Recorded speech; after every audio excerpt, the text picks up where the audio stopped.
Nuestra clase de hoy, el contenido es bastante amplio. Entonces, vamos a comenzar. Voy a presentarles pantalla.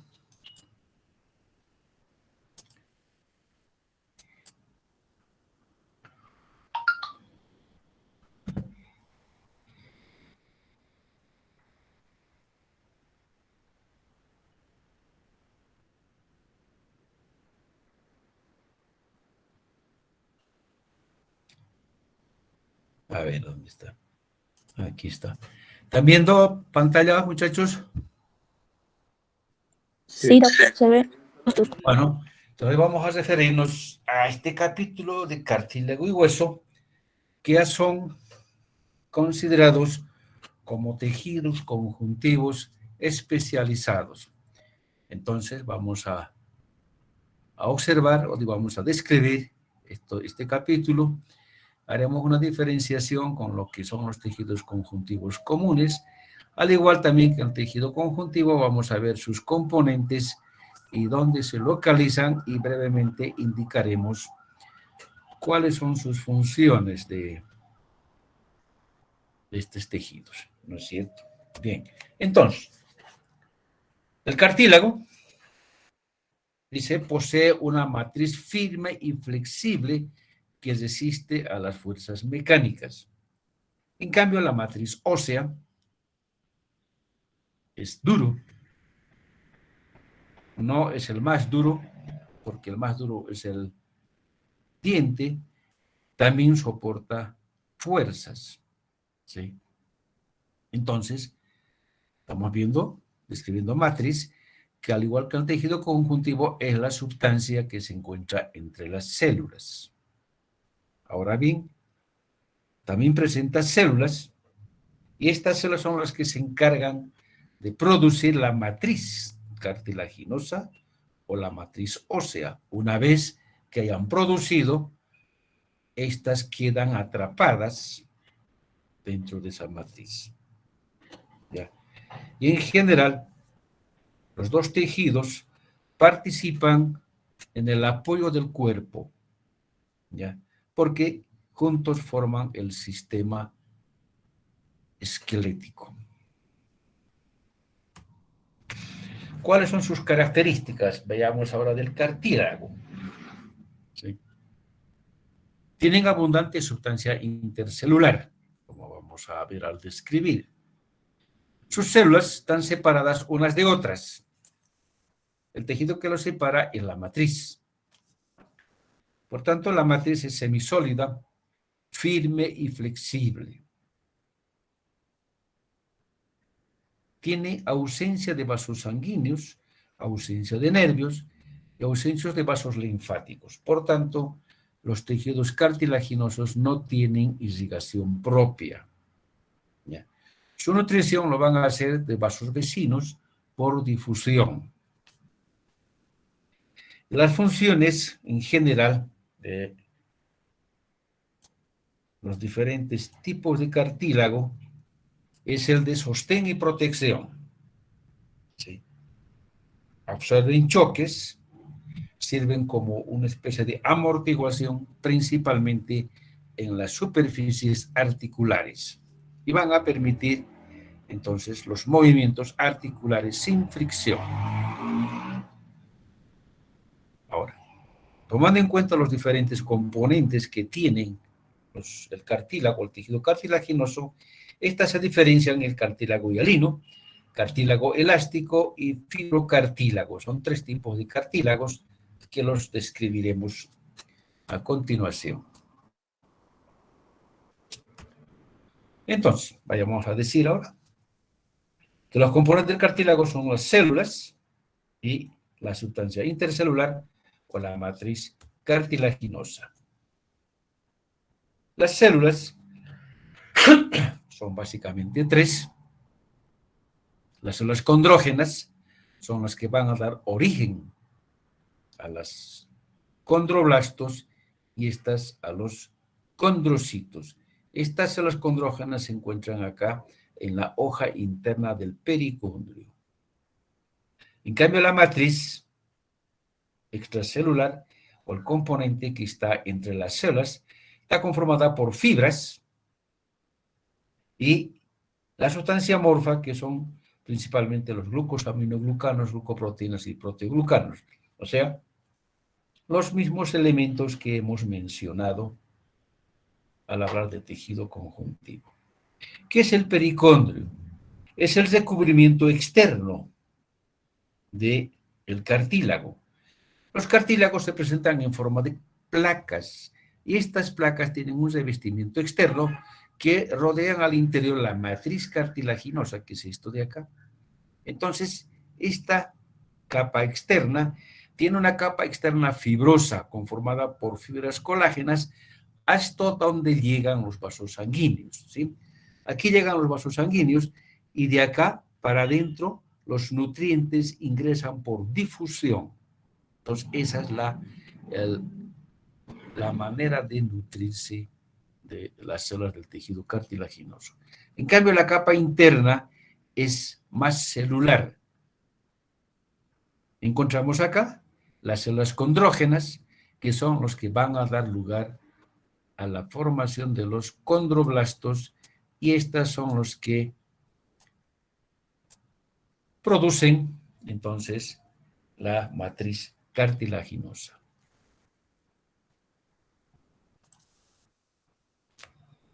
Por tanto, cuando vamos a ver la matriz, vamos a hablar de dos componentes, la llamada matriz territorial y la matriz interterritorial. En cambio, el componente que tiene forma son las fibras colágenas, principalmente, y las fibras elásticas, y la sustancia amorfa está conformada por los glucosaminoglucanos, las glucoproteínas y los proteoglucanos. Principalmente, los glucosaminoglucanos están en mayor porcentaje con sulfato, el ácido hialurónico, el queratansulfato y el heparansulfato, que fue descrito en tejido conjuntivo. El cartílago hialino. Vayamos ahora a describir este tejido o este primer tipo de cartílago. Dice, él es el más abundante del cuerpo, es flexible, semitransparente al estado fresco, de un color gris azulado, más o menos tiene aquella característica de un nácar, o sea, de un plástico, ¿no es cierto?, ligeramente transparente, translúcido y de color azulado. ¿Dónde vamos a encontrar? Principalmente en los cartílagos de la nariz, la laringe, que es un conducto de las vías respiratorias, la tráquea a continuación de esta, y los bronquios también. Estos tres corresponden al sistema respiratorio, y en todas las superficies articulares. El cartílago se caracteriza para formar, por ejemplo, la plantilla de cartílago para la formación posterior de los huesos largos. Y también está a nivel de la placa epifisaria de los huesos en crecimiento, entre la diáfisis y la epífisis. Y así entonces como se ve una placa de cartílago hialino. Vayamos indicando, por acá se ven las células condrogénicas. Aquí vemos los condroblastos, grupos de células que se conocen como grupos isógeno, y la matriz territorial es esta que rodea a un grupo isógeno, y la matriz interterritorial está entre los grupos isógenos. Escribamos con mayor detalle esto más adelante. ¿Cómo se forma y cómo crece el cartílago hialino? Las células mesenquimatosas, que son las primeras células que comienzan a aparecer, son células fusiformes, alargadas, y tienen prolongaciones. Estas células comienzan a modificarse en el entendido de que van haciéndose cada vez más redondas y van perdiendo sus prolongaciones y se transforman en células condrogénicas, y así forman el centro de condrificación a partir de donde se va a formar el cartílago. En estas células, ya las células condrogénicas, van a transformarse en condroblastos, ¿no es cierto? Y entonces estas comienzan a producir la matriz cartilaginosa. Acá tenemos entonces el mesénquima, de donde se forman el centro de condrificación, que son estas células de acá. Aquí están los condroblastos. Estas comienzan a producir la matriz y ya cuando hayan producido la matriz suficiente que va rodeando a una célula, esa célula queda atrapado dentro de esa sustancia que ha producido y se transforma en condrocito. ¿Sí? El condrocito sigue produciendo la matriz, pero en menor proporción que las células condroblásticas, y además se van dividiendo. Se dividen en 2 células, se dividen en 3 células, 4 células o más, y forman lo que se conoce con nombre de los nidos celulares o grupos isógenos, llamados así, isos igual, porque toditos son iguales unas a otras, porque están dividiéndose de una misma célula. Ahora bien, estas células siguen produciendo la matriz y así van aumentando más matriz entre ellas, y de esa manera también están aumentando a que el cartílago crezca, ¿sí? A partir de una se divide para 2, esta se va dividiendo, y así cada una se van produciendo y van aumentando más matriz al tejido y hace que crezca. Entonces, a esto se conoce con el nombre del crecimiento intersticial, que lo hacen durante la primera fase de la vida. Y el crecimiento es centrífugo, o sea, del centro hacia afuera. Igualmente, siguen diferenciándose en la parte periférica las células en el centro de unificación para condroblastos, y estas también van produciendo más matriz y van aumentando más tejido a la placa, y esto se conoce con nombre de crecimiento por aposición. A partir de los condroblastos, entonces crece el cartílago por adición, y esto ocurre durante toda la vida. En las placas epifisarias de los huesos largos, ¿ya?, las lagunas están dispuestas en forma longitudinal, paralelo al eje del hueso que está creciendo. Es el cartílago de crecimiento.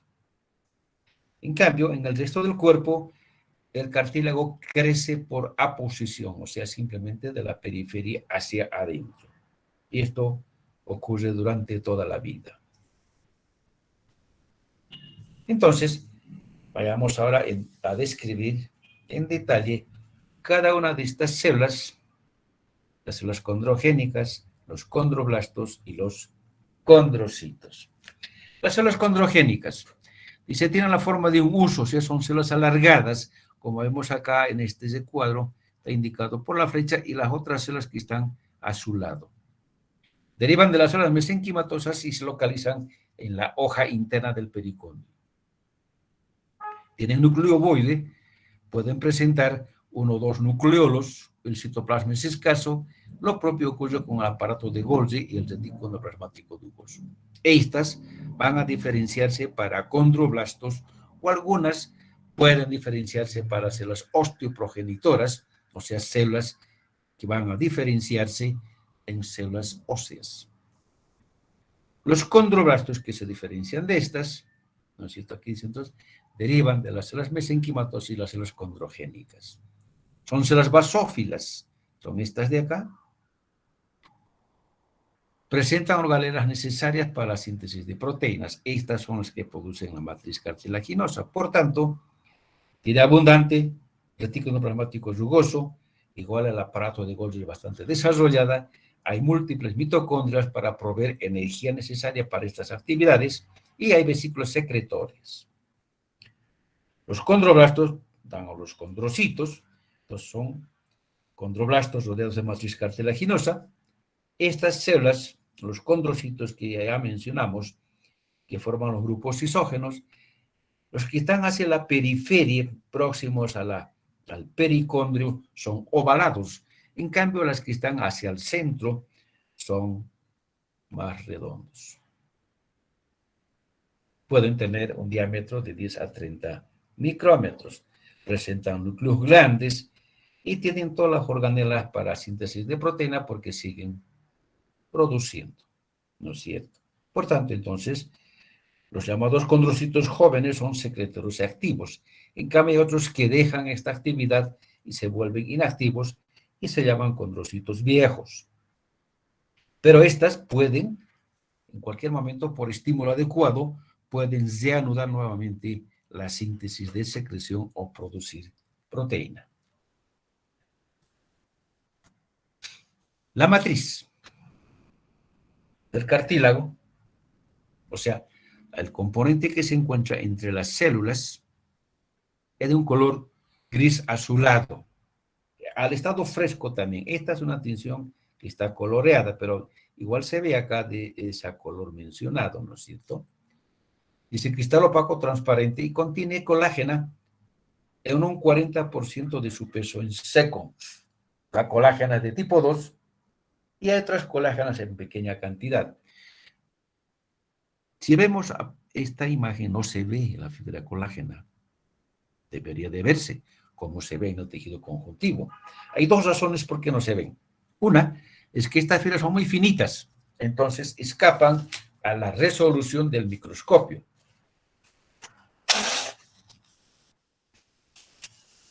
Y la segunda razón es que captan el colorante con la misma intensidad que la matriz, entonces se confunden con los componentes de la matriz. Esa es la razón por qué no la vemos. ¿Qué es la matriz territorial? Es la matriz fresca, esta que está rodeando a un grupo isógeno. Esta que estamos viendo también aquí. Si aprecian, tiene una coloración un poco más intensa. Esa es la matriz territorial. Es una banda aproximadamente de unos 50 micrómetros. Tiene abundante condroitinsulfato y poco colágeno. Entonces rodean a los grupos isógenos. Dice Spas positivo. O sea, cuando se colorea con el ácido periódico de Schiff, reacciona positivamente. Y el resto de la matriz que se encuentra entre los grupos isógenos se conoce con el nombre de la matriz interterritorial. Dice, es de mayor volumen, con abundante colágeno tipo 1 y menos proteoglucanos. Y aquí llamamos la cápsula pericelular. Dice, rodea a las lagunas, o sea, las células en forma individual, de un espesor de aproximadamente unos 3 micrómetros, que está incluida en una red muy fina de fibras colágenas. Esta es la matriz territorial y dentro de ella cada una de las células está rodeada por la cápsula pericelular. Esta va a proteger a los condrocitos de las fuerzas mecánicas. A nivel de la matriz, en cuanto a componente amorfo, tenemos los agreganos, que son moléculas grandes de proteoglucanos, que unidos con los glucosaminoglucanos forman una masa muy hidratada. Hay también la condronectina, que es una glucoproteína que cumple la función de adherir o poner en contacto el componente fibroso con el amorfo, o sea, mantiene unida a las fibras con la sustancia amorfa.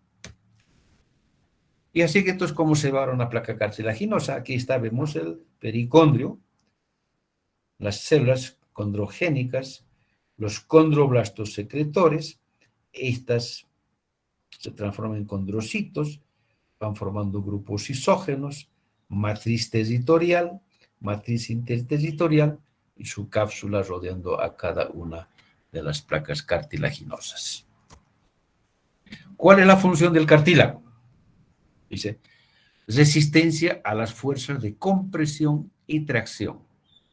Muchas veces el cartílago se presenta de forma uniforme en las superficies articulares y esta da una capacidad para resistir a las fuerzas que se dan. Entonces, son esenciales para su función en las superficies articulares. ¿Ya? Así, crea entonces una zona de bajo roce entre las piezas opuestas, entre esta cabeza y esta cavidad, por ejemplo, que forma esta articulación a nivel de la cadera. Y además permite un calce estrecho, dice, entre ellas. Por otro lado, por ejemplo, en las estructuras tubulares como la tráquea, forma un armazón flexible y resistente que impide el colapso. Tiene también funciones trópicas. El cartílago hialino hemos indicado que no tiene vasos sanguíneos propios, ¿no es verdad?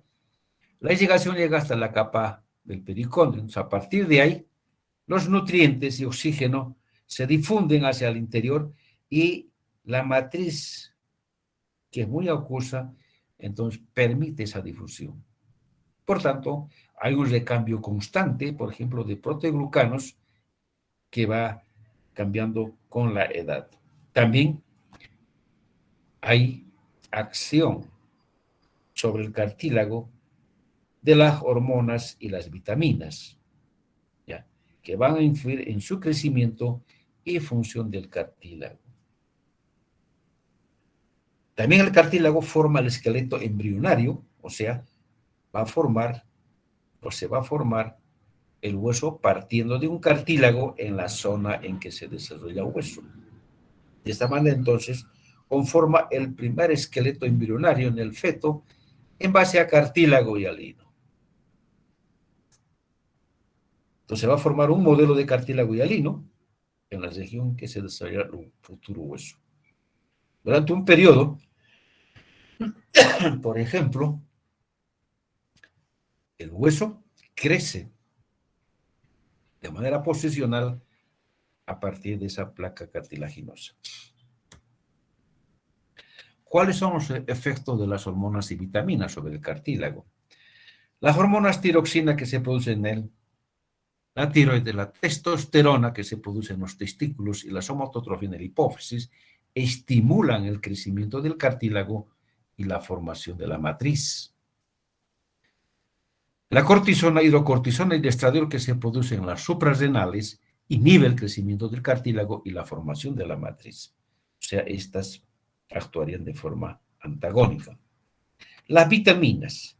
La hipovitaminosis A, o sea, la falta de vitamina o la déficit de vitamina A, reduce la anchura del cartílago de crecimiento. En cambio, la hipervitaminosis acelera la osificación del cartílago en decrecimiento. La hipovitaminosis C inhibe la síntesis de matriz y deforma la estructura del cartílago y crecimiento y produce el escorbuto.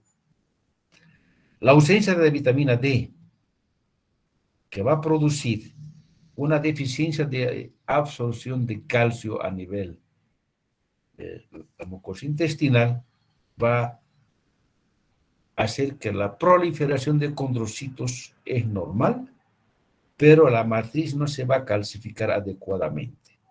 Y como consecuencia, va a producir el raquitismo. El cartílago elástico es el otro tipo de cartílago. Dice, en estado fresco es de color amarillo por la presencia de la abundante fibras elásticas. Es idéntico en muchos aspectos al cartílago hialino. ¿Ya? Pero veamos las diferencias. El componente de las fibras, que es las fibras elásticas, es abundante, como se ve acá, y además son visibles cuando se colorea adecuadamente. Entonces, estas fibras elásticas le van a dar mayor flexibilidad. Son fibras muy ramificadas, grandes, gruesas, principalmente en la matriz territorial. En cambio, en la matriz interterritorial, es menos.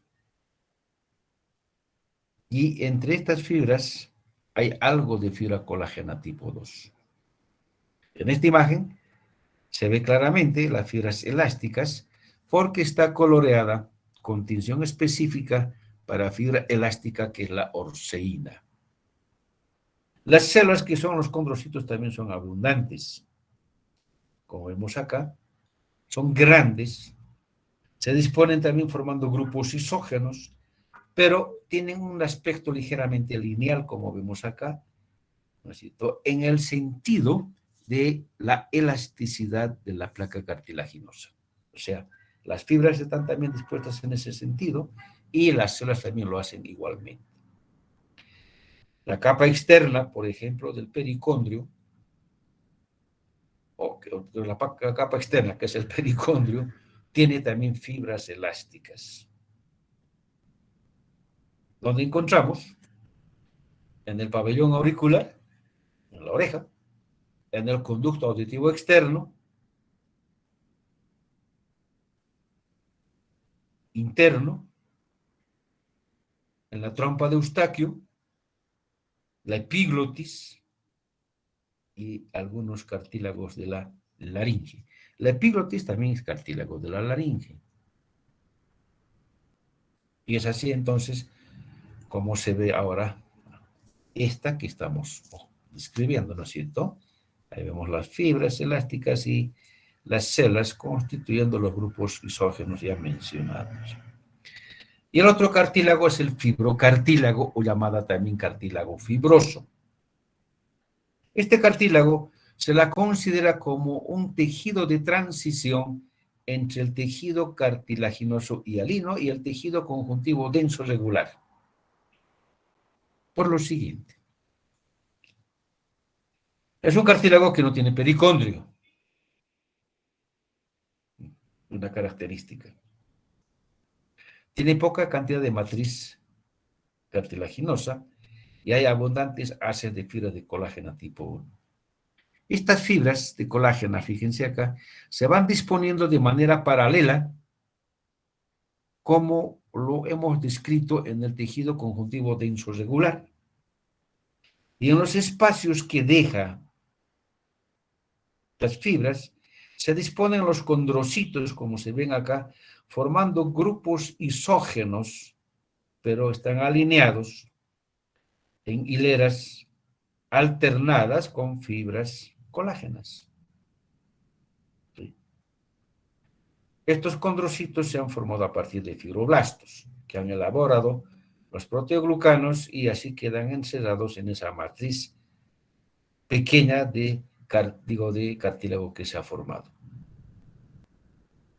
Este tipo de cartílago cumple la función de amortiguación, principalmente en los discos intervertebrales. Vemos acá, por ejemplo, en esta pequeña imagen, hay dos vértebras y entre ellas de este color ligeramente verdoso están en forma de disco el cartílago fibroso. Está también en la articulación de la sims del pubis, los discos los discos articulares de la articulación externo-clavicular, temporomandibular, y también están en los meniscos de la rodilla. Y esta es una imagen microscópica, por ejemplo, del cartílago fibroso, esta que estamos describiendo. Esta es una imagen esquemático, en cambio esto ya histológico. Aquí están las fibras dispuestas de forma paralela. Este sería el componente del tejido conjuntivo denso regular y este el componente del cartílago hialino. Entonces, ahí vemos claramente que coexisten los dos tipos de tejidos. A esto llamamos una transición entre el tejido conjuntivo y el tejido cartilaginoso. Hay una alteración muy frecuente de la placa cartilaginosa y como ejemplo traemos a la hernia de disco. ¿Esto qué es? Dice, es un desgarro o rotura de la lámina del anillo de anillo fibroso, de cartílago fibroso que se encuentra entre las vértebras, así como se ve en este dibujo. Este trastorno es más frecuente en la parte posterior, ¿no es cierto?, principalmente en la zona lumbar de la espalda. Este disco, por la compresión que se da, puede dislocarse o deslizarse. Y esto va a provocar un dolor intenso y persistente en la zona lumbar de las extremidades. Al dislocarse, entonces va a producirse una extrusión del núcleo pulposo, ¿no es cierto? Y esto va a presionar, va a comprimir a los nervios que salen por los conductos intervertebrales y la comprimen, y eso es lo que va a producir ese dolor intenso y persistente. Es una patología muy frecuente de la columna. Bien, ahora veamos el otro tejido, que es el tejido óseo. Esta dice que la sustancia dura del organismo. El más duro es el diente y le sigue el hueso. Es dinámico en cuanto a su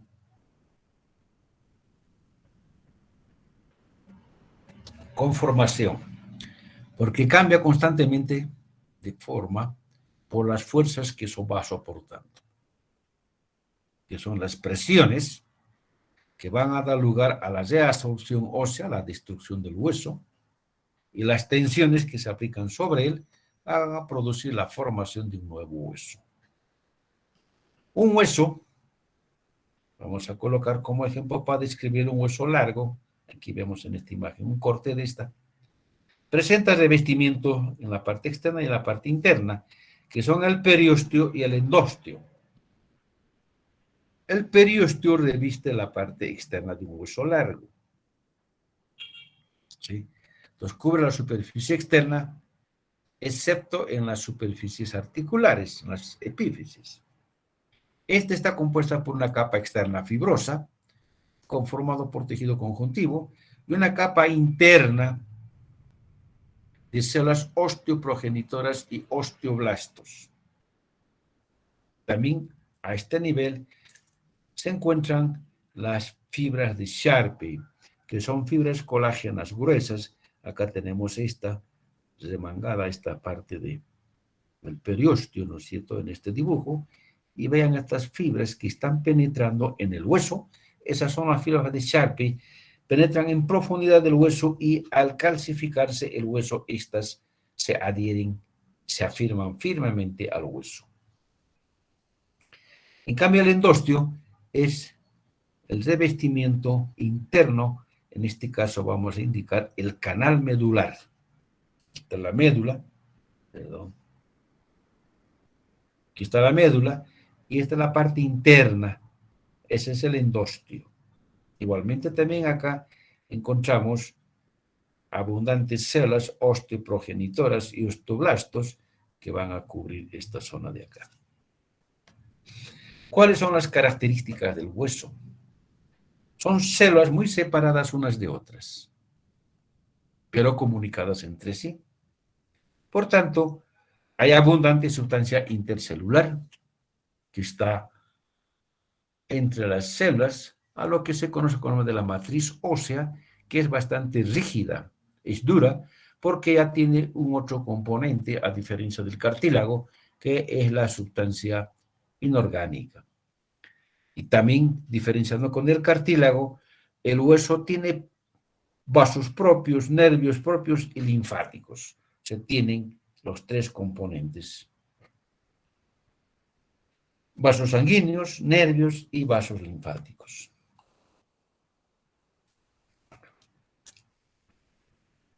El tejido óseo es un tejido duro. Por tanto, es necesario prepararla de una manera muy diferente a lo que normalmente se hace con los preparados con los tejidos blandos. Entonces se dispone de dos métodos, una que es por sección descalcificado y la otra por sección de pulido. ¿Qué hacemos con la primera, con las secciones descalcificadas? Se procede a la descalcificación del hueso sometiendo a una solución ácida. Esto hace entonces que vayan eliminando las sales de calcio y queda el componente orgánico que es flexible, blando, que puede doblarse y entonces, hecho eso, se puede procesar normalmente como cualquier tejido por la técnica de la parafina. En cambio, por la sección de pulido, se corta pequeños fragmentos de hueso y luego esta se va puliendo con abrasivos, con lijas, ¿no es cierto?, entre láminas de vidrio. Cuando ya tiene una capa muy delgada, muy fina, que ya permite la observación al microscopio, entonces se prepara para su estudio. Se hace un montaje en un portaobjetos, se cubre y todo aquello. Estas dos técnicas tienen sus desventajas. Y entre estas indicamos lo siguiente. En secciones descalcificadas se deforman los osteocitos por el baño ácido, o sea, se agrandan, se hipertrofian, ¿sí? En las secciones por molido se van a destruir las células. Y las lagunas y los conductos o los canalículos donde se localizan las prolongaciones de los osteocitos se va a llenar de restos óseos.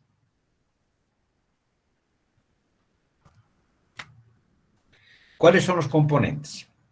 Al igual que todo tejido, tiene células y componente intercelular que vamos a llamar la matriz matriz ósea. Las células son 4. Las células osteoprogenitoras, los osteoblastos, osteocitos y los osteoclastos. Y la matriz, ahora aquí aparece un otro componente que es el componente inorgánico y está en mayor porcentaje, un 65%, y el componente orgánico, o sea, las fibras colágenas, las glucoproteínas y los glucosaminoglucanos están apenas en un 35%. El componente inorgánico principalmente está formado por fosfato de calcio y carbonato de calcio y fluoruro de magnesio que se presentan bajo la forma de cristales de hidroxiapatita. El componente orgánico, ya hemos mencionado que representa el 35% del peso en seco total del hueso, básicamente está conformada por colágeno tipo 1, que va a representar aproximadamente el 80 a 90%. Existen otras, como la colágena tipo 5, la colágena tipo 7, 9 y 12. Estas colágenas están dispuestas en forma de haces, ¿sí?, formando redes de aproximadamente 50 a 70 micrómetros de diámetro y con una periodicidad de 67 nanómetros. O sea, la disposición de estas fibras formando esos haces están separadas por este espacio, a eso que se conoce como la periodicidad de 67 nanómetros. Hay también el componente amorfo, principalmente los glucosaminoglucanos sulfatados, ¿ya?, entre ellas principalmente el sulfato de condroitina y queratansulfato. Hay también proteoglucanos. Estas se van a unir al ácido hialurónico de los glucosaminoglucanos y forman agreganos compuestos grandes. Hay también otras glicoproteínas como la osteocalcina, la osteopontina, osteonectina, que se van a unir a los cristales de hidroxiapatita. Hay también la cialoproteína. La vitamina D es importante en la formación del hueso, estimula la síntesis de estas proteínas. En cambio, el componente orgánico que constituye el mayor porcentaje, 65% del hueso en seco, está formada principalmente por calcio, formando fosfatos de calcio o bicarbonatos de calcio, el citrato, el magnesio, sodio y potasio.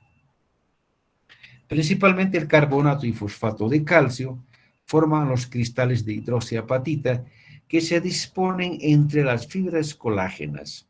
Esta es una imagen de microscopía electrónica donde se ve acá las fibras colágenas dispuestas de manera paralela. Se ven por aquí, por ejemplo, en esta imagen de arriba. Por acá, por ejemplo, vean acá las fibras colágenas o ven por aquí, ¿no es cierto?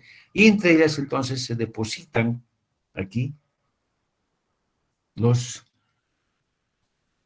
componentes orgánicos en forma de cristales de hidroxiapatita. Estos iones, estas sales, los cristales, atraen agua, principalmente en sus vértices, y van a formar una capa de hidratación que va a permitir el intercambio de líquido extracelular del hueso. Aquí vemos a la mayor aumento, aquí están, esa disposición en forma de laminar de la fibra colágena, estas de acá, de microscopio electrónica, y sobre ellas se depositan los cristales inorgánicos entre las fibras. Y así se va constituyendo entonces el hueso, formando estos sistemas laminares que se conocen con el nombre de ostionas. Las células del tejido óseo son las células osteoprogenitoras que se desarrollan a partir de las células mesenquimatosas indiferenciadas que se encuentran en la capa del periósteo, ¿no es cierto? Estas van a diferenciarse para los osteoblastos. Esta comienza a producir la matriz y se queda atrapado y se convierte en osteocito.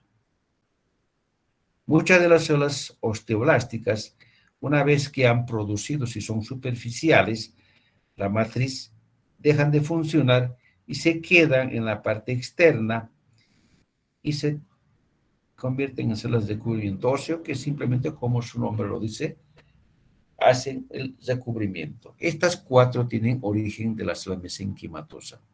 En cambio, la otra célula tiene un origen muy diferente, que es la unidad formadora de colonias de granulocito y monocito. O sea, se forma un monocito, a partir de esto se diferencia en el osteoblasto, que es la célula de resorción.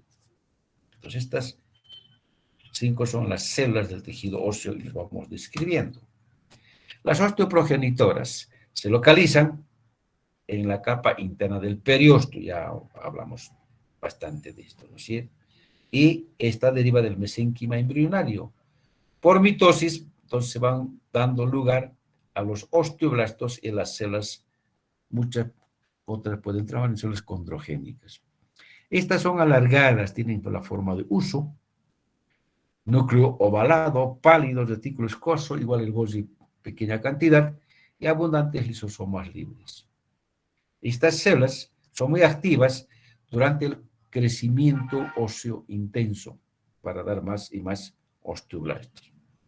Estas son las células de recubrimiento óseo, que son osteoblastos de la superficie que han dejado de formar matriz.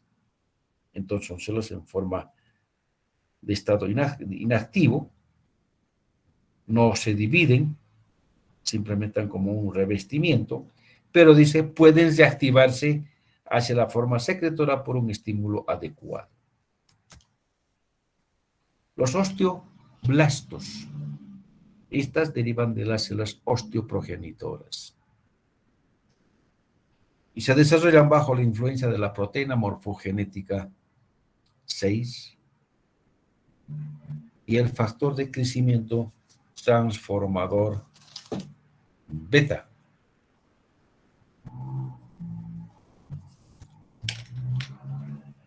Se localizan en la superficie ósea que se está formando,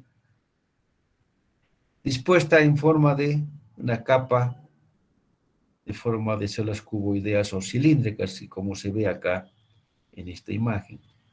El núcleo de estas células se localiza lejos de la zona de secreción, o sea, lejos de la zona donde va a eliminarse la sustancia amorfa, y se conoce como de osteoide. Tienen abundante retículo, su retículo no plasmático de Golgi, perdón, aparato de Golgi está bastante bien desarrollada y va a presentar múltiples vesículas secretoras. Estas células presentan prolongaciones Hay prolongaciones cortas que se van a unir con otros osteoblastos y prolongaciones largas para unirse con osteocitos. Principalmente estas últimas se van comunicando unas con otras y forman uniones comunicantes entre sí. En esta imagen, esta es la placa ósea que se está formando. Aquí están los osteoblastos y el osteocito ya está atrapado, ¿no es cierto?, en la matriz calcificada que se está formando. Por tanto, es la célula que se encarga entonces de sintetizar la matriz ósea, el osteoide, y la colágena tipo 1 puede también producir la colágena tipo 5, proteoglucanos y las glicoproteínas. Entonces, a medida que la célula va produciendo tejido osteoide, se rodea de la matriz ósea que ha elaborado. ¿Sí? Y sobre ella, sobre esa matriz producida, se va depositando las sales de calcio y esta se va calcificando y por tanto la célula queda atrapada dentro de una laguna y va a transformarse en osteocito. Estas células, los osteoblastos, tienen receptores en su membrana plasmática para, por ejemplo, las integrinas y la hormona paratiroidea. Esta hormona, la hormona paratiroidea, al unirse a estas células, produce una proteína que es el ZANKL, ¿ya?, que es un factor que va a inducir a la diferenciación de los preosteoclastos en osteoclastos, que es la otra célula del tejido óseo que se encarga de resolver o de destruir el hueso. También se unen al factor estimulante del osteoclasto y esta activa a los osteoclastos para resolver o destruir el hueso. Por tanto, entonces tenemos acá un listado de las citocinas o las sustancias que produce el osteoblasto, que son muchas, ¿ya?, y las funciones o las actividades que cumplen estas. Así produce la fosfatasa alcalina, que va a favorecer la mineralización de la matriz ósea, la proteína morfogenética ósea, estimula la conversión de las células osteoprogenitoras en osteoblastos, las cieloproteínas, las interleucinas y las otras sustancias que se mencionan acá. Aquí está, por ejemplo, el ZANKL, que fomenta la diferenciación de los preosteoclastos y los osteoclastos. El ZANKL es un receptor para la activación del factor nuclear. Todas estas sustancias o todos estos componentes igual está en el libro, simplemente la he extractado de ella. Cuando estén estudiando, fíjense bien con estas sustancias y las acciones que producen. El osteocito son las células maduras que derivan de los osteoclastos, que son las células secretoras activas. Tienen la forma lenticular, o sea, tienen la forma de una lenteja. Si vemos acá en este dibujo esquemático, o esta también, son alargadas, ¿ya?, que están atrapadas aquí, con este esquema, dentro de unas lagunas, ¿no? Existen aproximadamente entre 20.000 a 30.000 osteocitos por milímetro cúbico de hueso. Estas lagunas, donde están atrapadas, aquí, estas lagunas, hay canalículos que se comunican con otras lagunas, como se ve en este esquema que estoy indicando, ¿sí? Y a su vez, estas canalículos alojan las prolongaciones de los osteocitos y estas hacen contacto con las prolongaciones de otros osteocitos y de esa manera se mantienen en comunicación unas con otras, formando las uniones comunicantes. Estos canalículos entre la prolongación y la pared del hueso contienen un líquido extracelular. Ese líquido sirve para llevar nutrientes y metabolitos de los osteocitos. La célula, el osteocito, tiene un núcleo aplanado, tienen escasas organelas, poco retículo plasmático rugoso y es muy escaso el aparato reticular de Golgi.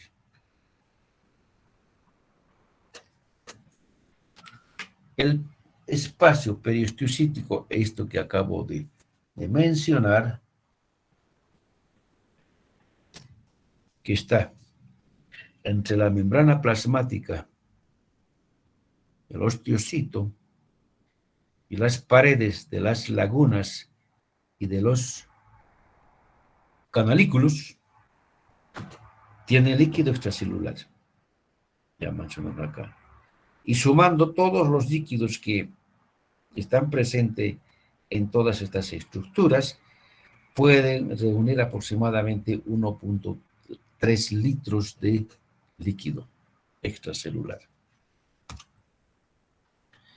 La otra célula es el osteoclasto. ¿Ya? Su precursor está en la médula ósea. Ya mencionamos que es la unidad formadora de colonias de monocitos. Entonces, a partir del monocito que se va a diferenciar en el osteoclasto. O sea, vamos a decir que es el macrófago del tejido óseo. Por tanto, forma parte del sistema fagocítico mononuclear. Son células que tienen múltiples núcleos, abundantes núcleos, pueden tener hasta 50 núcleos, estas células. Son acidófilas. Tienen un tamaño de aproximadamente 150 micrómetros de diámetro. Este es un dibujo esquemático, aquí está el osteoclasto, es esta de acá. Si comparamos con el osteoclasto que está a su frente, esta de acá, pues son grandes, ¿no es cierto? Y ahí vemos gran cantidad de núcleos. Están dentro de unas lagunas que se conocen como las lagunas de Home-Ship. ¿Ya? Y su función básicamente es la reabsorción ósea o la destrucción. Cuando este osteocito está en esta actividad, o sea, está resolviendo el hueso, presenta 4 regiones. ¿Ya? Estas son la zona basal, que en el esquema aquí es esta de acá, donde están los núcleos y la mayor parte de las organelas. El borde en cepillo es el lado opuesto que está en contacto con el hueso. Es la zona que va a participar directamente en la resorción ósea. A este nivel, la célula presenta estas prolongaciones en forma digitiforme. Y de esa manera pone en actividad este espacio donde se localizan, que se conoce con el nombre de compartimiento subosteoclástico. Por detrás está esta que se conoce como la zona clara, por detrás de estas prolongaciones. En él encontramos filamentos de actina que forman una especie de un anillo que va a ayudar a otros componentes del citoplasma de esta célula, que son las integrinas, a conservar a la célula unida o en contacto con la periferia del hueso. Y la zona vesicular está por detrás de la zona clara, ¿no es cierto? Está conformada por abundantes vesículas endocíticas o exocíticas. Estas células van a transportar principalmente enzimas lisosómicas al compartimento subosteoclástico, donde van a principalmente producir la degradación ósea.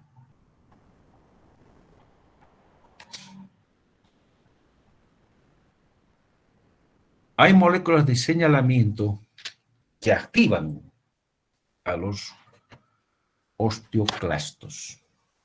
Y estas son producidas principalmente por los osteoblastos. Y son 4. Dice acá que regulan la diferenciación de los osteoclastos. Una de ellas es el factor estimulante de colonia de macrófagos. ¿Ya? Entonces, al unirse esta sustancia con el receptor del osteoclasto, va a inducir a la proliferación y a la expresión del RANKL, que es el receptor para activación del factor nuclear. Ahora, esta sustancia, el RANKA, al unirse con otra molécula que es el RANKL, que es el receptor para activación del ligando del factor nuclear, va a inducir a la diferenciación de precursores de osteoclastos en osteoclastos multinucleados y van a activar y intensificar la resorción ósea. Otras sustancias como el factor de crecimiento de la interleucina 6 facilita el reclutamiento y diferenciación de los osteoclastos. La interleucina 1 estimula la proliferación de los precursores de los osteoclastos. Y finalmente la OPG o la osteoprotegerina, ¿ya?, que es miembro de la familia de receptores del factor de necrosis tumoral, TNFR, al actuar con el RANKL, va a impedir que se una como macrófago y así inhibir la formación de los osteoclastos.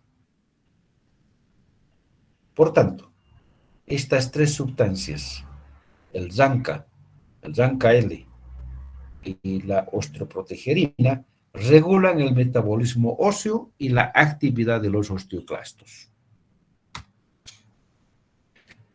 Mecanismo de resorción ósea. ¿Cómo se produce la resorción ósea?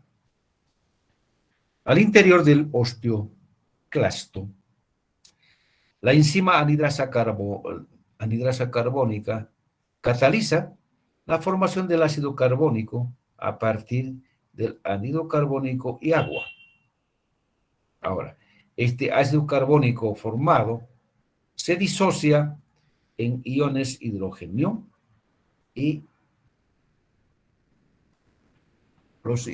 al ácido carbonatos. Los hidrogeniones son transportados al compartimiento subosteoclástico y de esa manera acidifica este ambiente.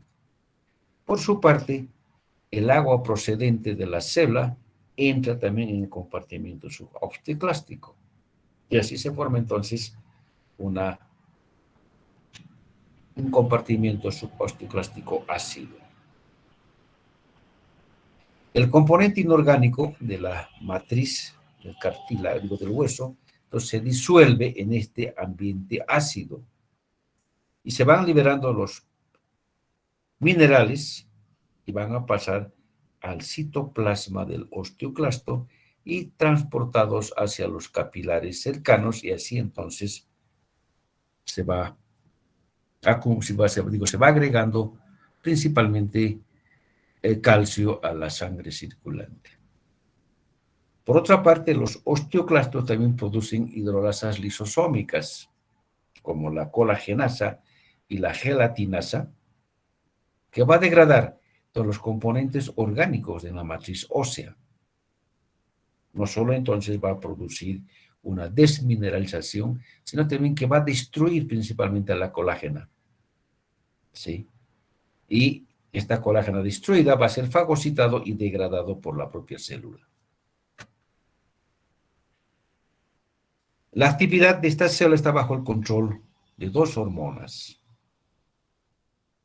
que es la hormona paratiroidea y la hormona calcitonina. La hormona paratiroidea producida por la glándula paratiroides va a incrementar la acción el osteoblasto, y por tanto entonces va a liberar mayor cantidad de calcio a la sangre.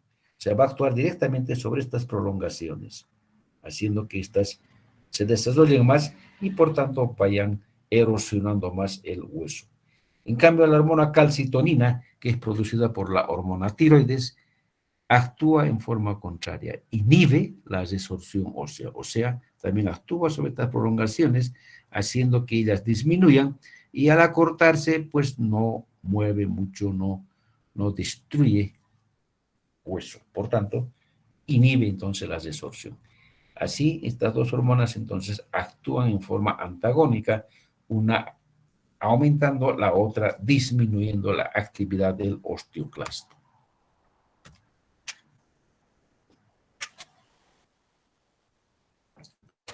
El hueso formado, ahora hemos descrito simplemente los componentes del hueso, son las células y la matriz ósea, o sea, los componentes intercelulares.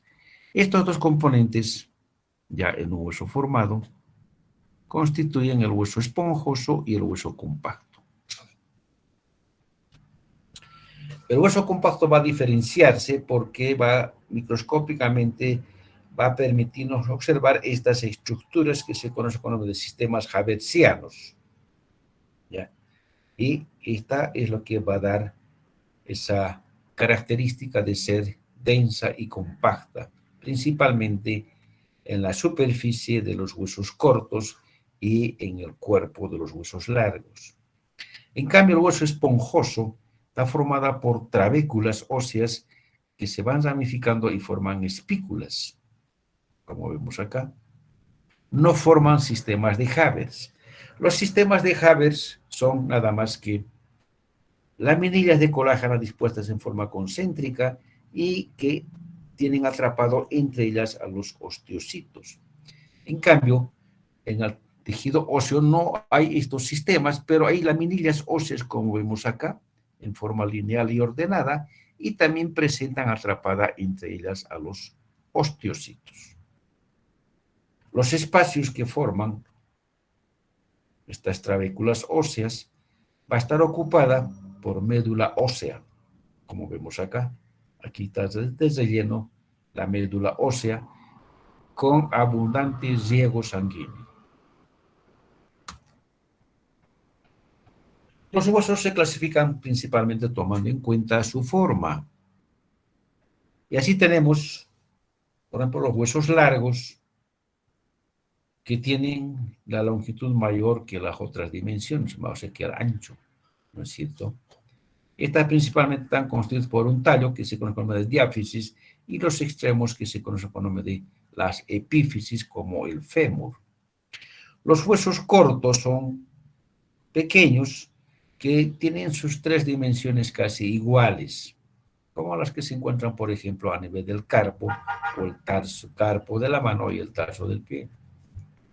Los huesos planos son unas tablas delgadas y anchas, compuestas por dos capas de tejido óseo compacto y un tejido óseo esponjoso entre las dos tablas, como por ejemplo los huesos del cráneo. Hay huesos irregulares que poseen forma irregular que no tienen relación con ninguna de estas, ni con los largos, cortos, ni los planos. ¿Sí? Como son, por ejemplo, los huesos de las vértebras, aquí veo una vértebra, los huesos de los fenoides y los etmoides. Y están los huesos sesamoideos, que son huesos que se conocen como huesos supernumerarios, que se desarrollan principalmente dentro de los tendones, ¿ya? Donde incrementan una ventaja mecánica, por ejemplo, para la inserción de los músculos como en la rótula, y esto va a facilitar mejor una articulación. Un hueso largo tiene un tallo, que es la diáfisis, y los extremos que se conocen con el nombre de las epífisis. La placa epifisaria separa ambos. Está por acá, más o menos la placa epifisaria. La metáfisis es un área de transición entre la placa epifisaria y la diáfisis. El periósteo es una membrana de tejido conjuntivo denso y regular colagenoso, además está calcificada, que cubre la superficie externa del hueso, donde se insertan las fibras de Sharpe. Se acordarán, mencionamos a un principio, ¿no es cierto?, en una imagen muy similar de hueso, pero con el periósteo rebatido. Y la capa fibrosa externa presenta abundantes vasos sanguíneos. En cambio, la capa interna presenta principalmente las células osteoprogenitoras y osteoblastos. Es osteogénica. En cambio, el endostio hemos dicho que recubre, en caso, por ejemplo, de los huesos largos, el canal medular, y en los huesos cortos o los huesos esponjosos, como en este caso, van a cubrir estas cavidades de las trabéculas. Aquí adentro va a estar el endostio. La cavidad central, principalmente el canal medular, está conformada por tejido conjuntivo fino, donde también encontramos células osteoprogenitoras y osteoblastos. Un hueso plano, como el cráneo, por ejemplo, ya indicamos, presentan dos capas de tablas, dos huesos planos, la tabla interna, la tabla externa, y presenta un componente esponjoso entre las dos, que se conoce como el de diploe. Existen dos tipos de huesos, el hueso primario y el hueso secundario. El hueso primario también se le conoce como el hueso inmaduro o hueso reticular. Esta principalmente aparece en el periodo fetal y también en la reparación de un hueso. O sea, cuando, por ejemplo, en el hueso por una fractura, entonces aparece este tipo de hueso. Vemos abundantes osteocitos en este tipo de hueso que se han diferenciado de las células osteoprogenitoras porque es un hueso que está formándose. Hay haces de colágena que posteriormente este hueso así formado se reemplaza por tejido óseo maduro. El componente mineral es muy menor que en el hueso secundario, donde encontramos este tipo de hueso en los huesos de la bóveda craneana, a nivel de las inserciones tendinosas y también en los alvéolos dentarios. En cambio, el hueso maduro o hueso laminar está compuesta por láminas paralelas concéntricas de aproximadamente de 3 a 7 nanómetros de grosor, que son los sistemas de Haber o los ostionas. Hay osteocitos en ella, dentro de lagunas, como ya las hemos descrito. Hay canalículos que dan comunicación de un osteocito con otro y además alojan las prolongaciones de los osteocitos para hacer contacto unas con otras, formando las uniones de intersticio. Hay también fibras colágenas, entonces, dispuestas de manera paralela, formando láminas.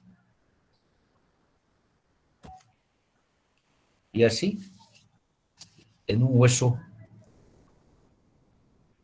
formado, o un hueso secundario, encontramos diferentes sistemas laminares. Entre otras vamos mencionando las láminas circunferenciales externas y las circunferenciales internas.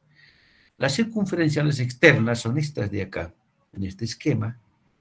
Son láminas que rodean principalmente a los huesos largos, huesos compactos, en la parte periférica, por dentro del endostio, del periósteo. Aquí estamos viendo, en este esquema, es el periósteo que está rebatida y paralela ya internamente están estas láminas que rodean al hueso. Estas son las láminas circunferenciales externas. De la misma manera, están hacia el interior, en este caso, rodeando el periósteo que se encuentra cubriendo el canal medular, y internamente al endostio están estas laminillas que se conocen como láminas circunferenciales internas. Las láminas intersticiales son otro grupo de láminas, dice, son fragmentos laminares de las ostionas. O sea, estas estructuras que vamos a describir a continuación, que son las ostionas, constantemente se forman y se destruyen. Y es así que el hueso se mantiene activo. Los restos de estas láminas que se han destruido quedan atrapados entre los otros sistemas y constituyen las láminas intersticiales, estas de acá. Entre 1, 2, estos 3 sistemas, aquí están estas laminillas, que también tienen osteocitos entre las láminas. Por tanto, entonces son fragmentos laminares de rostros de ostionas. Permanecen como arcos irregulares, producto de la remodelación ósea, rodeada por la línea de cemento. O sea, la línea de cemento está por fuera de este sistema. Entonces, muchas de estas láminas conservan esa línea que se conoce como de la línea de cemento. El sistema de conducto de Haber o las ostionas, esto es lo principal de un hueso compacto. Tiene la forma de un cilindro de láminas concéntricas que se desarrollan alrededor de un conducto de Haber. El conducto de Haber, aquí está en el corte transversal, aquí en el conducto longitudinal, está recubierta una membrana que contiene osteoblastos y células osteoprogenitoras. Además, en su interior aloja un haz neurovascular, o sea, una arteria, una vena y un nervio. ¿Ya? Estas se unen con otros conductos de Haber mediante los conductos de Volman que son perpendiculares. El diámetro de estos conductos es de aproximadamente de 20 a 100 nanómetros. Entonces, estos sistemas de Haber se desarrollan alrededor de este vaso sanguíneo, formando láminas paralelas entre sí de disposición helicoidal. Esta disposición es diferente de las vecinas, de tal suerte que se puede diferenciar así una de otra. Cada una de estas está rodeada por la línea de cemento. Durante la formación de un sistema, a partir de las células aquí osteoprogenitoras, ¿no es cierto?, que están rodeando al conducto de Haber, se diferencian en osteoblastos. Estas comienzan a producir osteoide alrededor del conducto de Haber. Esta se calcifica y una vez que ha hecho, aparece nuevamente otra capa de células. Estas van produciendo más osteoide y a esa primera que se formó la va empujando hacia atrás. Y así, a medida que se va formando, van empujando más y más laminillas, de tal suerte que las laminillas van formándose en varias capas y así quedan atrapadas los osteoblastos, convertidas en osteocitos entre estas láminas. De tal suerte, la primera que se ha formado aparece siendo la más externa, porque ha sido empujada, ¿no es verdad? Y por detrás de esta está la línea de cemento. ¿Sí? Cada uno de estos sistemas puede contener de 4 a 20 láminas. Entonces así se va formando un sistema de Haber. Y así tenemos entonces, ¿no es cierto?, los sistemas de Haber con varias laminillas o con menor número. Acá tenemos menor que esta, el conducto de Haber. Aquí hay una que está formándose y aquí hay otra que se está destruyendo. Y así es constante. Y mayor aumento, vemos entonces acá el conducto de Haber. Ahí la primera capa que se forma, la segunda, y así los osteocitos entre las laminillas, pero comunicadas unas con otras mediante sus prolongaciones. Se ven acá, todas estas están comunicadas formando una maraña de comunicaciones. Esta es el mayor aumento. ¿Cómo se produce la osificación? O sea, cómo se forma el hueso en sí. Hay dos tipos de osificación: la intramembranosa y la intracartilaginosa. La intramembranosa, dice, es el proceso de formación de la mayor parte de los huesos planos, o sea, de los huesos pequeños también. En ella aparece el llamado centro primario de osificación, donde las células mesenquimatosas van a diferenciarse en osteoblastos. Estas producen la matriz ósea y así se van formando unas redes de trabéculas y espículas, como se ve en esta imagen. Las fibras colágenas que van formando son de tipo 1 y se van orientadas de manera aleatoria, o sea, paralelas unas a otras, ¿cierto? El osteoide que se está formando, a medida que se forma, se calcifica y así quedan los osteoblastos atrapados y se transforman en osteocitos dentro de estas espículas o láminas. Sus prolongaciones de los osteocitos es respetada y se forma una especie de un canalículo a través del cual se van comunicando unas con otras, formando uniones comunicantes. Y así entonces van a establecer trabéculas esponjosas y con tejido conjuntivo entre los espacios, en los intersticios, que posteriormente va a transformarse en la médula ósea. En la periferia, donde están aún todavía las células mesenquimatosas sin calcificarse, ya no estamos viendo acá, va a diferenciarse y va a formar el periósteo hacia la periferia y el endósteo hacia la parte interna, ¿no es cierto?, que va a ser el canal medular. En cambio, la mayoría de los huesos, principalmente los huesos largos, se forman por la osificación endocondral. Es decir, es el proceso de osificación de los huesos largos y cortos por este proceso. ¿Qué ocurre en ella? Primero se va a formar un modelo de cartílago hialino. O sea, se va a formar un modelo, más o menos una forma parecida del hueso que va a desarrollarse en la región donde ésta va a desarrollarse. Una vez que se ha formado, crece este cartílago por aposición y también intersticialmente, o sea, de dentro hacia afuera o de la periferia hacia adentro, que es la aposición, y la intersticial de dentro hacia afuera. Los condrocitos, posteriormente en este centro de condrificación, principalmente en la parte central, se hipertrofian y mueren.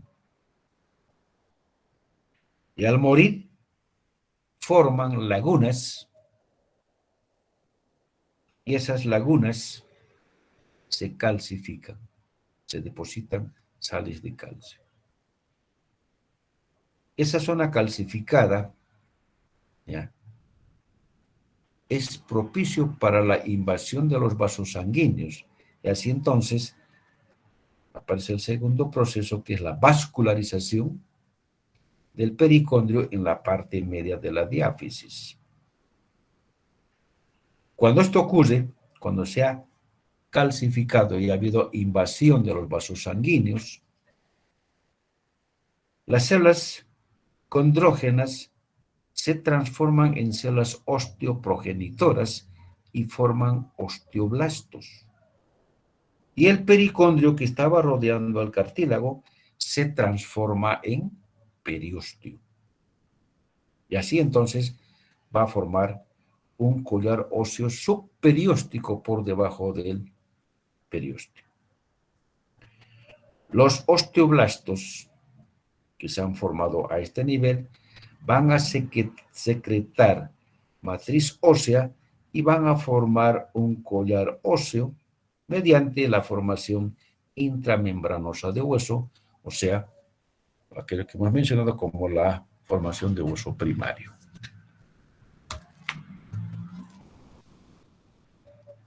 Los condrocitos, aquí en esta zona, siguen hipertrofiándose, van degenerando y van muriendo. ¿Sí? Porque el collar óseo que se ha formado a este nivel impide la difusión de nutrientes y eso hace entonces que los condrocitos se hipertrofien y mueran. Esto es lo que explica la presencia, por ejemplo, de la formación de una laguna de concavidades que fusionándose posteriormente van a formar al centro la cavidad medular. El brote perióstico o la yema osteógena que se ha formado en las concavidades del collar óseo por los osteoclastos, ¿sí? Va a permitir la entrada del brote perióstico, o sea, del hueso que se formó por debajo del periósteo, ¿no es cierto? Y por la actividad de la osteoclástica que facilita, o sea, son macrófagos que van a fagocitar el collar que se está destruyendo, va a facilitar entonces la penetración de ese brote perióstico y esto está conformada por células osteoprogenitoras y células hematopoyéticas y vasos sanguíneos y así va invadiendo hacia las epífisis de los huesos largos, ¿ya? Y así se va formando zonas de cartílago calcificado y hueso calcificado. O sea, a medida que va avanzando la formación hacia las epífisis, hay el cartílago que se calcifica y también el hueso avanza calcificado. Y se forma entonces el complejo cartílago calcificado y hueso calcificado. Las células osteoprogenitoras en esta zona siguen transformándose en osteoblastos, se sigue elaborando la matriz ósea que va reemplazando al cartílago calcificado. Y así se forma este complejo de cartílago calcificado y hueso calcificado. Cuando en este periodo, digamos así, se colorea, fácilmente se puede identificar estas dos zonas, en la que el cartílago calcificado se va a colocar, se va a tener un color intensamente azul, en cambio, el hueso calcificado se va a colorear de un color rosa cuando se colorea, por ejemplo, con la hematoxilina eosina. Y así va avanzando entonces la formación o el reemplazo de cartílago con hueso hasta la línea epifisaria o el cartílago de crecimiento, ¿no es cierto? Pero así a medida que se va formando también existe una resorción de este complejo cartílago hueso calcificado, porque muchas veces se forma en exceso a este nivel del hueso, ¿no es cierto? Y eso va a tener que ser destruida y a eso se conoce con el nombre de la resorción del complejo cartílago calcificado. ¿Ya? Y a su vez, también este proceso va a hacer que vaya aumentando la cavidad medular y así se establece entonces el canal al interior de los huesos largos. Aquí llamamos centro de osificación secundario a la osificación que se produce una vez que se ha formado la osificación de las diáfisis de las epífisis. ¿Ya? Aquí no hay formación de un collar óseo, simplemente las células osteoprogenitoras invaden el cartílago de la epífisis, ¿no es cierto? Aquí aparecen los osteoblastos y comienzan a secretar la matriz y comienzan a reemplazar a toda la epífisis. ¿Ya? Y simplemente respetan la parte periférica, donde queda como cartílago de revestimiento de la superficie articular y el cartílago de crecimiento. Este proceso va a ser más o menos hasta la edad de 18 a 20 años, momento en que se calcifica el cartílago de crecimiento y a partir de ahí deja de crecer, por ejemplo, el hueso largo. En cambio, las superficies articulares, estas de acá, permanecen durante toda la vida. Por tanto, el hueso se remodela constantemente, el hueso formado, para adaptarse a las fuerzas cambiantes que se ejercen sobre él. O sea, fuerzas de compresión que destruyen, hay también tensión que hace que se forme nuevo hueso.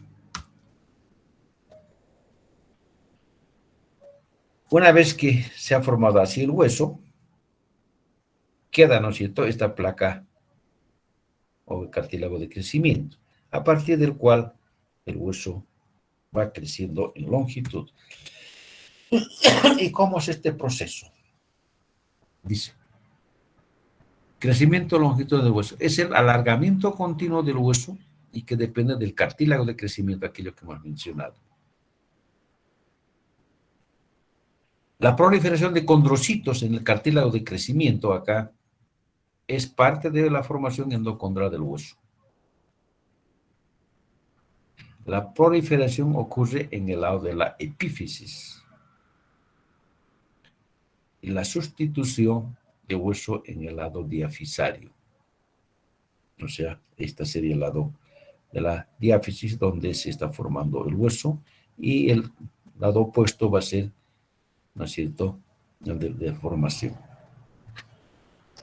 A este nivel se observan estas 5 zonas. ¿Qué son? La zona 1, que es la zona cartílago en reserva. O sea, es una zona donde se ven un cartílago normal, donde los condrocitos son activos y mitóticos, constantemente van formándose nuevos osteocitos. Se van formando nuevos grupos isógenos. Hay una zona, la segunda zona, que se conoce como la proliferación. Esto ocurre hacia el hueso, donde se forman así hileras o cordones de osteocitos que van invadiendo. Eso se llama zona de proliferación. Dice, los condrocitos proliferan formando hileras de grupos isógenos paralelos en dirección hacia el crecimiento. Ya cuando están en contacto con el hueso que se está formando, aparece la zona de maduración hipertrofia. O sea, a este nivel, estas células se van agrandando porque van acumulando glucógeno en su citoplasma.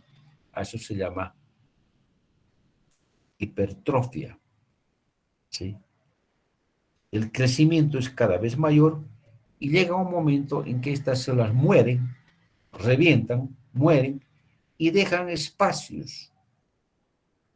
Y esos espacios es calcificado.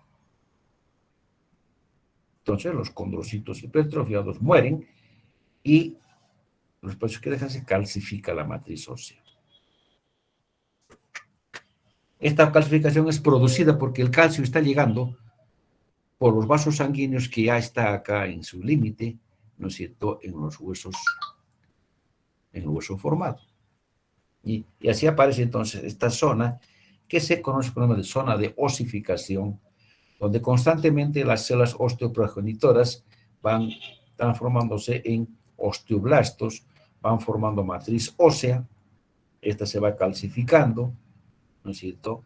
Muchas veces esa formación es exagerada en gran cantidad, entonces también se va a producir la resorción del cartílago en el complejo hueso calcificado. Y así entonces va aumentando cada vez más el hueso en longitud. En cambio, en anchura, crece simplemente a partir de la periferia hacia adentro, ¿no es cierto? Entonces, el crecimiento de la anchura es el crecimiento periférico de la diáfisis y esto se produce por aposición, o sea, por aumento de la periferia hacia adentro. Las células osteoprogenitoras que se encuentran en la hoja interna del periósteo se diferencian en osteoblastos y así van aumentando más. Matriz ósea. Este proceso es continuo durante todo el periodo de crecimiento y desarrollo del hueso. Esta formación externa del hueso también está acompañada de la actividad de los osteoclastos, o sea, hay también una remodelación, o sea, una reabsorción de este hueso, tanto en la parte periférica como también hacia el interior para mantener el espacio medular en el hueso largo. Durante el crecimiento y desarrollo del hueso, la resorción es tan importante como la formación o el depósito de hueso. La calcificación. ¿Cómo se produce la calcificación ahora del hueso? Hay dos teorías. Una que dice que la nucleación heterogénea, o sea, las fibras colágenas que se disponen en la matriz ósea, son sitios de depósito de fosfatos de calcio, ¿ya? Donde en los espacios que dejan las fibras colágenas al disponerse o al formar las laminillas óseas.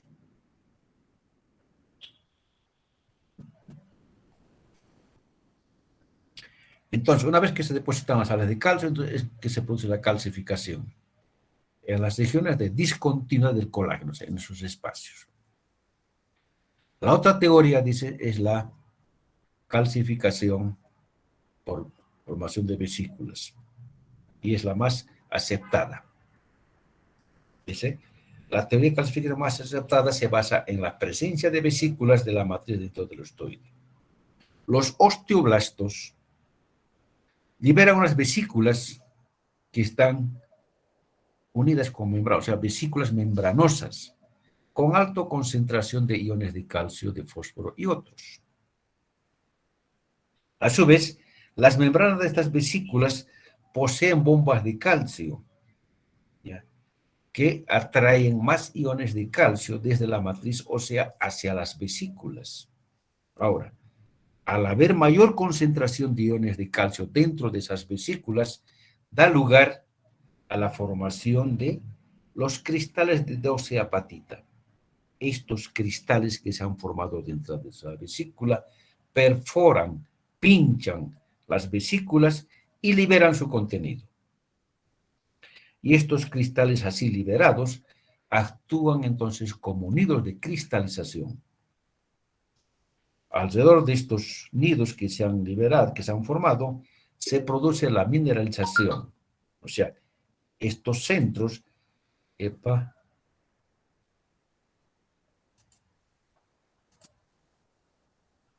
perdón, algo pasó aquí. Estos centros atraen más minerales y van creciendo y se van fusionando unos con otros. Y de esa manera se va calcificando una región de la matriz cada vez más grande. Esta actividad es facilitada por la fosfatasa alcalina, que segmenta y liberan las moléculas de pirofosfato, que a su vez inhibe la calcificación.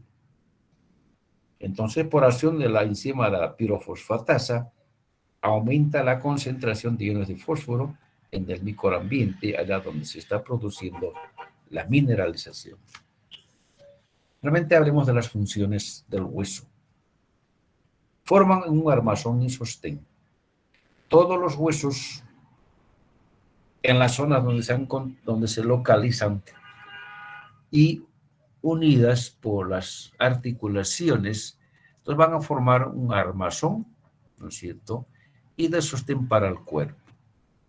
Muchas de estas estructuras formadas protegen, cumplen la función de protección, como por ejemplo en la cavidad craneana forman una cavidad, ¿no es cierto?, al interior de ella se encuentra la masa encefálica, cerebro, y de esa manera está protegiendo.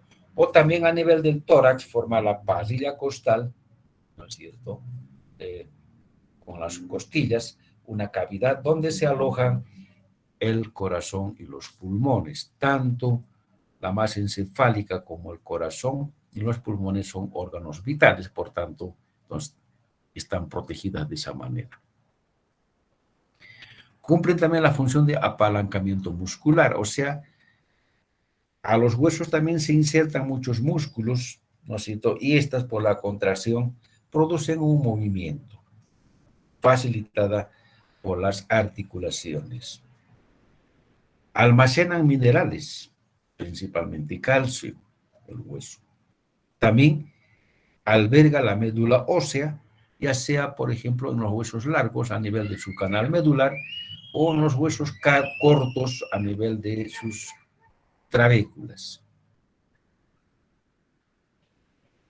Se requiere una concentración de calcio en el plasma sanguíneo de aproximadamente de 9 a 10 miligramos por 100 ml para que pueda cumplir para que se puedan cumplir muchas actividades fisiológicas. Y entre estas podemos indicar, ¿no es cierto?, la actividad de muchas enzimas. La permeabilidad de las membranas plasmáticas depende de calcio. La adherencia celular también depende del calcio. La coagulación sanguínea, la contracción muscular también dependen de calcio. Hay que entonces veamos cómo el calcio cumple muchas actividades fisiológicas en nuestro organismo. Y con esto vamos a concluir este capítulo. Yo les agradezco su asistencia y pues vamos a retirarnos y nos vemos más tarde en la clase práctica. Hasta entonces, jóvenes, si no hay pregunta que hacer. Hasta luego, doctor. Hasta luego, doctor, que le vaya bien. Hasta más tarde, doctor. Bueno, Hasta luego, doctor. hasta luego.